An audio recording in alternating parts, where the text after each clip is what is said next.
I'm Logan Crawford, and right now on Spotlight, we are delighted to welcome back one of our favorite guests. Her name is Dr. Barbara Ten Brink, and she is a very prolific author, as well as the gifted writer behind the evocative poem, All Seasons We Waited.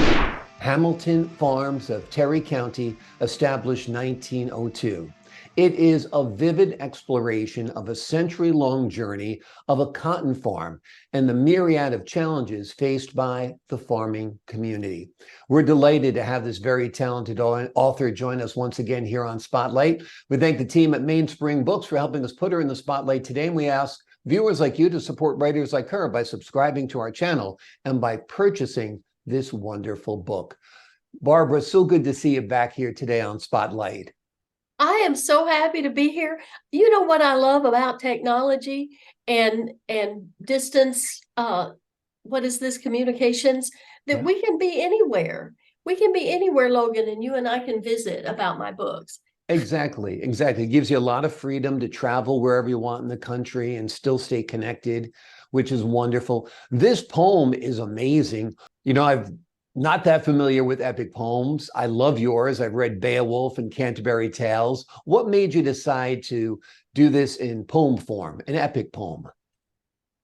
Logan, this is something that is, I asked the exact same question of myself, because as you know, I have published in excess of 30, almost 40 books, and they come to me. So this one, it's a big farm. Cotton is big. You have big machinery, and it's big. So my son invites his friends to come hunt on our farm when it's dove season. Mm-hmm. So in 2021, I had this beautiful crop, and the whole poem is about, you may not, I mean, the title is All Season We Waited. You may not have a crop. Yeah. So this year we did. And all his friends came to hunt dove, but the mommy and the babies came to play in the fields.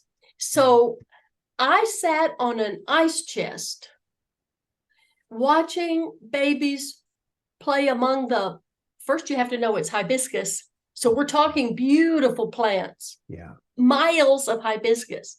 And it came to me, I wrote this poem. That's wonderful. That's wonderful. So that was great inspiration to be out there amongst the elements, amongst all that beauty, and the babies as well, which is great. That's great. Now, this is your family story. This farm has been in the family for like 100 years or so. Tell us about 120. that. 120. 1902. Yeah, exactly. And my great-grandfather and great-grandmother bought it. They have been immortalized in a park that we own in my county. Hamilton Park is mine. The farm is mine. The family has all moved away from Brownfield, but one thing we did, we kept the farm. Yeah. So I sat there on an ice chest, no house, no running water, and wrote this poem. And it's so beautifully done, because I am not the guy who gets up on the tractor. I hire that done. So I get to enjoy it when it blooms. Now, the beautiful thing about my poem is it tells the truth. You may not have a crop every year. Mm-hmm. There are so many variables. We laugh, we tease every farmer in the world. We tease them, well, you might as well go to Las Vegas.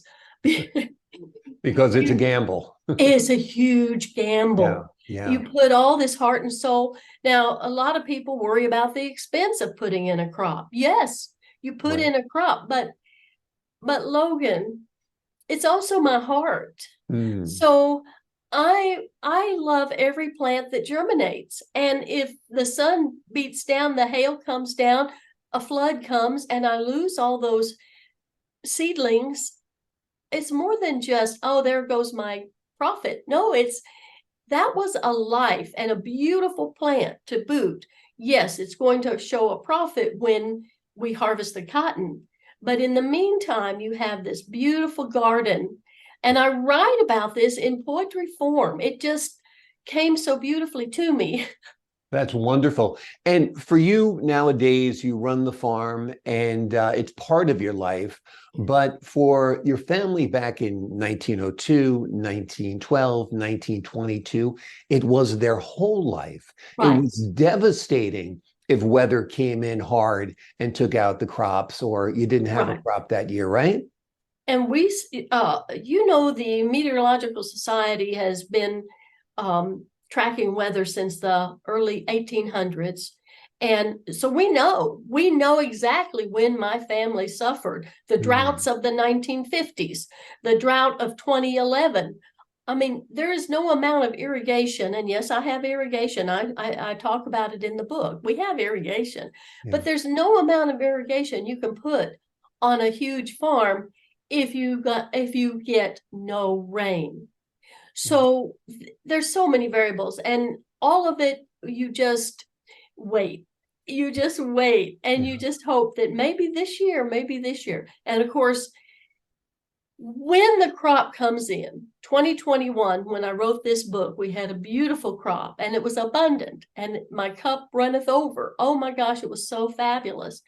And then for 2 years, including 2023, I have not had a crop. So we just plant again and we keep going. People say, well, why don't you plant something other than cotton? Right. I talk to my farmer and I say, well, what could we plant besides cotton? And he went, you'll have to get another farmer. Exactly. He's been We've doing it got a the while. equipment. Yeah, Yes. yeah, exactly. You're geared up to plant cotton, not Christmas trees. It seems like everything's turned into a Christmas tree farm nowadays.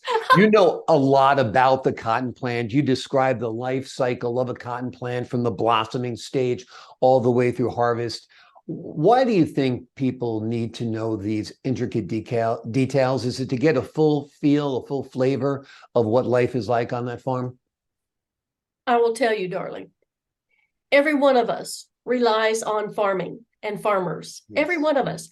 Everything you buy at the grocery store came to you from a farmer.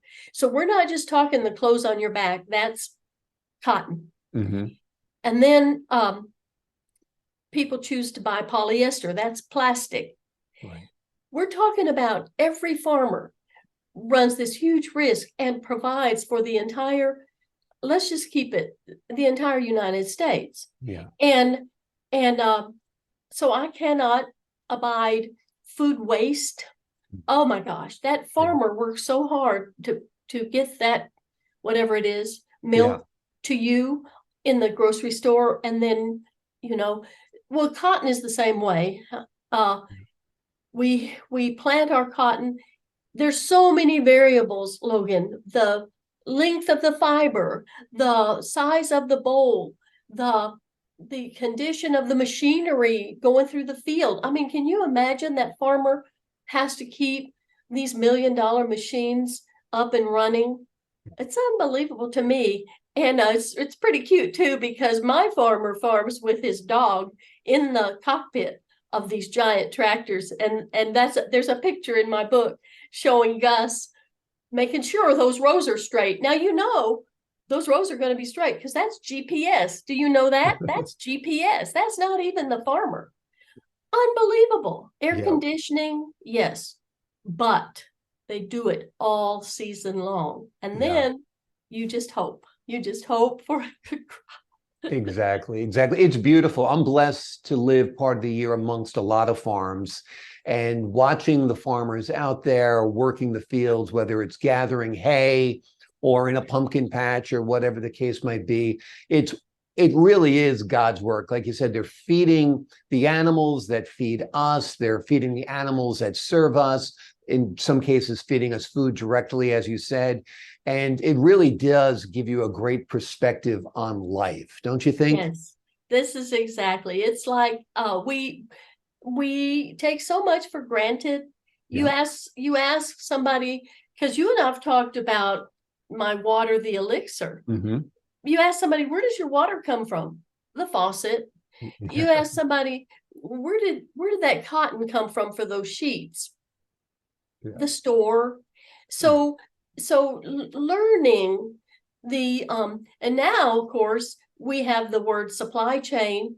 we didn't know that until a couple of years ago when we had a disruption of the supply chain. So guess what? That does happen. Yeah. And people are starting, maybe some people are starting to be a little more aware that we all depend on each other, and all of us depend on farmers. Absolutely. And like you said, people don't know where their water come from. Live on a farm, you know what you'll find out? That water comes from your well.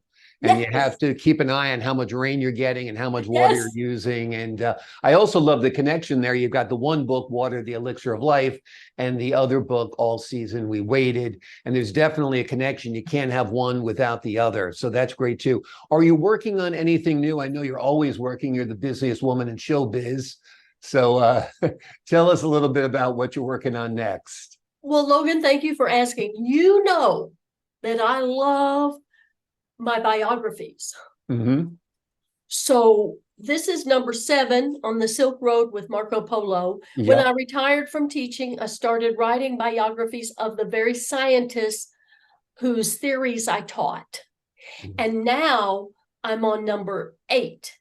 And it's so fun. It's so fun. It has a working title, so don't hold me to it, but it's On the Space Shuttle with Sally Ride.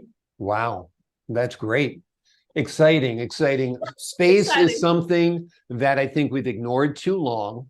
We forget about our pioneers who go up there, just like Marco Polo, explored, the Silk Road and beyond in Asia.